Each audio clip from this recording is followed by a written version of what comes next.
Hello everyone, आप सभी को हर हर महादेव। आप सभी के लिए एक बहुत बड़ी खुशखबरी है। खुशखबरी उन लोगों के लिए जो पिछले 2 या 3 साल से लगातार इंतजार कर रहे हैं, क्योंकि लगभग सन 2023 या 24 के करीब में एक आर्टिकल आया था ईडा का कि यमुना प्राधिकरण लगभग 6 से 7 हज़ार छोटे प्लॉट लाने का प्रयास कर रही है, लाने की कोशिश कर रही है। तो साथियों, वो कहीं ना कहीं चीज़ें अब पूरी होती हुई दिखाई दे रही हैं, क्योंकि अब उन चीज़ों पर जोर पकड़ रही हैं। आप देख सकते हैं कि यमुना प्राधिकरण लगातार पिछले कई वर्षों से स्कीम लाया जा रहा है। हर साल कोई ना कोई रेजिडेंशियल प्लॉट की स्कीम आकर उसकी रहती है और अच्छी तरीके से वो अलॉट होती है, ड्रॉ होते हैं, प्रॉपर सारे काम उसके होते हैं। उस स्कीम में काफ़ी संख्या में प्लॉट भी भरे गए, काफ़ी लोगों के आवेदन आए हैं, जिसके बढ़ते हुए रुझान को देखते हुए प्राधिकरण का अब एक और नया कदम कह सकते हैं कि एक मील का पत्थर साबित होगा, विशेषकर उन लोगों के लिए जो एयरपोर्ट के आसपास नौकरी करते हैं, जो एयरपोर्ट की किसी यूनिट में वर्किंग है, जो यहाँ किसी इंडस्ट्री में, किसी फैक्ट्री में, किसी ऐसी कारखाने में यहाँ पर कार्यरत है, जिनको उनके काम के पास ही उनका निवास स्थान मिल जाए। इस तरीके की सोच के साथ वो काम करते हैं। दोस्तों, प्राधिकरण लगातार ये भी चेता रही है कि भाई आप अवैध कॉलोनियों में नहीं जाइए। जो लोग ये कहते हैं कि हम इतने में काट रहे हैं, हम 100 बीघे में कॉलोनी काट रहे हैं, भैया 100 बीघे का एरिया नहीं रहा है प्राधिकरण के बचा हुआ कहीं। तो ये सब चीज़ों के झांसे में ना आए, पहले पटवारी से जो लेखपाल होते हैं उनसे चेक करा लें। और लगातार प्राधिकरण के पास शिकायतें आती हैं, फिर लोग प्राधिकरण घूमते हैं, कभी कोर्ट जाते हैं, कभी कहीं ना कहीं चक्कर खाते हैं, पैसा भी गया, ज़मीन भी चली गई, उसके साथ साथ वकीलों को भी जाएगा, प्राधिकरण के चाय के चक्कर में भी जाएगा। जितना पैसा तुम लगा रहे हो वो सारा आपका, जितना अर्न करते ना, प्रॉफिट कमाते, उतना तुम्हारा वैसे ही चला गया। तो उन शिकायतों को मद्देनजर रखते हुए प्राधिकरण ने सोचा है कि भाई ठीक है, इन जो श्रमिक रहेंगे, जो ऐसे लोग हैं निराश्रित हैं, तो उन लोग के लिए क्या होना चाहिए। तो प्राधिकरण ने इसी को देखते हुए लगभग 30 मीटर के प्लॉट आपके निकालने का फैसला किया है। और हो सकता है कि जो आने वाला हमारा फाइनेंशियल ईयर है, मतलब ये अपने मार्च के बाद बजट मीटिंग होगी, उसमें कहीं ना कहीं ये चीज़ें आपको देखने को मिल सकती हैं। अगर हम बात करें, यह है श्रमिकों के लिए इसमें विशेषकर रियायत होगी, रिजर्वेशन होगा। इसमें शायद किसानों का पता नहीं मिले ना मिले, लेकिन हाँ होगा जरूर, किसानों के लिए भी रियायत होगी।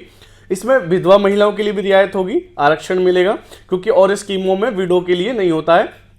इसमें सैनिकों के लिए भी होगा, और विकलांगों के लिए तो अवश्य होता है सभी के लिए, SC ST के लिए होगा, और EWS जो इकोनॉमिकल वीकर सेक्शन है उनके लिए इसमें रियायतें दी जाएंगी। दोस्तों, इसके लिए आपको अपने डॉक्यूमेंटेशन तैयार करने हैं। अगर आप विधवा महिला हैं तो आपको जो विधवा कार्ड बनता है, जो विधवा पेंशन आती है, वो सभी डॉक्यूमेंट अपने दस्तावेज तैयार करके रखने। अगर आप सैनिक हैं, पेंशनर हैं, आप पूर्व सैनिक हैं, तो आपके लिए भी कुछ ना कुछ इसमें कोटा आएगा। तो आपको भी अपने जो भी डॉक्यूमेंट आपकी जो सर्विस के बाद में आपको जो प्रदत्त किए गए हैं, वो डॉक्यूमेंट आपको अपने रखने हैं। अगर आप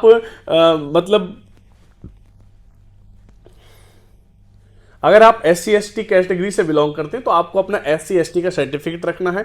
अगर आप इकोनॉमिकल वीकर सेक्शन यानी कि जनरल में आते हैं, लेकिन आर्थिक रूप से कमजोर हैं, सामान्य वर्ग में हैं और आर्थिक रूप से कमजोर हैं, तो आपको EWS बनता है, इकोनॉमिकल वीकर सेक्शन का एक सर्टिफिकेट होता है जनरल के लिए।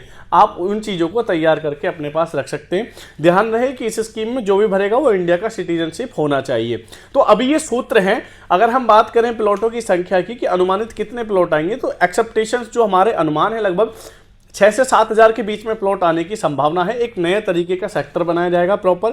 ये भी हो सकता है कि सेक्टर 18-20 में ही कहीं ऐसी लैंड देख के कहीं ऐसे एक अलग से पॉकेट बसाया जाए जो प्रॉपर 30 मीटर का होगा।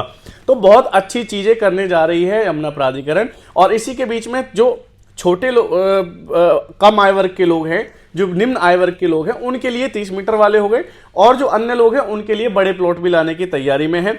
अगर हम बात करें कि अलॉटमेंट रेट क्या होगा, बहुत लोग पूछते भैया किस रेट पे निकालेंगे, तो आपको लगभग मोटा मोटा ये समझ लीजिए कि 25,900 का सर्किल रेट है, अलॉटमेंट रेट है। इसी पे अलॉटमेंट निकाली जाएगी, और इसी के साथ साथ आपको लगभग आपका 30 मीटर का प्लॉट 7.5-8 लाख रुपए का आपको पड़ेगा।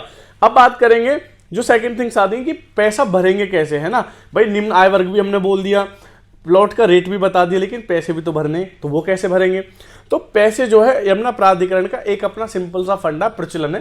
सन 2009 के बाद उसने वो बंद कर दिया। सन 2009 में क्या था कि पहले किस्तों में पैसा दे सकते थे, 7 साल, 8 साल, 9 साल, कोई दिक्कत नहीं। क्यों? तब लोगों को रुझान लाना था, लोग इधर खींचने थे, है ना। अब लोग इतने भगे आ रहे हैं कि भाई पूछो मत ना। तो प्राधिकरण ने क्या काम किया कि भाई साहब हमको 7-8 साल वाला फंडा नहीं चाहिए, अपने को अपना पैसा 60 दिन में चाहिए। तो अगर आपका प्लॉट निकल जाता है, अगर आपका ड्रॉ हो जाता है, तो जो भी आपका अमाउंट बना यानी कि 25,900 इंटू 3% तो आपको शुरू में देना है, ठीक है। जैसे 7.5 लाख रुपए वगैरह आपके बैठे तो उसका 10% तो आपको 7700 रुपये के समथिंग आपको देना है शुरू में। 7,70,000 बैठे तो 7700 रुपये तो शुरू में देने जब आप इनिशियल पेमेंट करोगे। और अगर आपका निकल जाता है तो आपको जितना भी अमाउंट आपका बना यानी कि 25,900 गुना आपका साइज 30 मीटर 40 मीटर जो भी है उसका टोटल जितना बना उसका 10% आपने दे दिया, बाकी 90% आपको 60 दिन में जमा करना है। कोई रियायत नहीं मिलेगी, कोई किस्त में छूट नहीं मिलेगी, कोई किस्त नहीं बनेगी, ये ध्यान रखना। वन टाइम पेमेंट स्लॉट वालों को ही यमुना प्राधिकरण प्राथमिकता देता है। बाकी ये अभी सूत्रों की ही खबर है, जब तक अथॉरिटी की तरफ से पुख्ता चीजें नहीं आ जाती। पुख्ता कहने का सेंस है कि रिटर्न में अथॉरिटी के सीईओ के द्वारा कोई चीजें नहीं आ जाती है, वेबसाइट पर शो नहीं करती हैं। जब तक लिंक ओपन नहीं हो पाता है तब तक आप लोग हमसे जुड़े रहिए। हमारा व्हाट्सएप ग्रुप है, उसमें जुड़ सकते हैं ताकि जैसी चीजें हों हम प्रॉपर आपको बता दें कि भैया ये फॉर्म निकल गए, फॉर्म भर लो, या आपकी ऐसे ऐसे तरीके से आप फॉर्म भर सकते हैं। अपने आप भी भर सकते हैं, हमारे लोग भी भर रहे हैं, मतलब जहां आपका मन करे। देखो अपने मन की बात है, जहां मन आए वहां भरो, कोई बाउंडेशन नहीं है, प्रॉपर सिंपल फॉर्मेट है। हमारा भी अच्छा तरीके से काम करती है टीम जो आपको बैक एंड पे भी देती है। देखो हमारा ये फायदा हो जाता है कि जैसे कई बार चीजें फंस जाती हैं, भगवान न करे कुछ कमी रह गई, कुछ इशू आ गई, तो वहां अथॉरिटी का ड्रॉबैक ये है कि अगर वो प्रॉपर रिस्पॉन्स करे आपकी बातों का तो भाई हमें तो वीडियो बनाने की भी जरूरत नहीं, हम तो अपना माल बेचेंगे, जो खरीदेंगे वो बेचेंगे। लेकिन वो लोग उनका रिस्पॉन्स ही नहीं करते हैं। इतने पुराने अलॉटी हैं, इतने सीनियर प्रोफाइल्स के लोग हैं, इतने सीनियर सिटीजन लोग हैं, वो नहीं आ सकते हैं बार बार। यमुना प्राधिकरण को हम लगातार कह रहे हैं कि भैया थोड़ा बहुत सुधार करो। और मैं जो अलॉटी भी मेरी वीडियो देख रहे हैं ना, जो लोग यहाँ पहले से अलॉटी है, मेरे उनसे रिक्वेस्ट है कि भैया थोड़ा ना तुम भी जाके वहाँ लेटरबाजी करो, प्राधिकरण के सीईओ को दो प्रतिलिपि, उसके जो हमारे सचिव हैं उत्तर प्रदेश शासन के उनको दो, मुख्यमंत्री को दो, ठीक है, औद्योगिक विकास मंत्री को दो।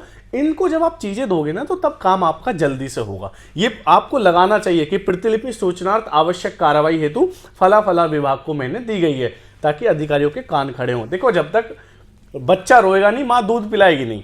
तुम्हारे KLH ब्लॉक ये पड़े अभी सेक्टर 18-20 के सन 2009 की अलॉटमेंट है, तो अभी तक नहीं मिले। तो अगर आप नहीं करोगे तो चीज़ें होंगी भी नहीं। तो कोशिश करें कि चीज़ें आपकी सेटल हो जाए, काम आपका सही तरीके से हो, तो आप ये काम भी कर सकते हैं। बाकी हमसे जुड़े रहिए, हमारा नंबर मेंशन है, मेरा व्हाट्सएप ग्रुप भी है। और वीडियो देखने के लिए आप सभी साथियों का बहुत बहुत धन्यवाद। जय हिंद, जय Bharat, thank you so much.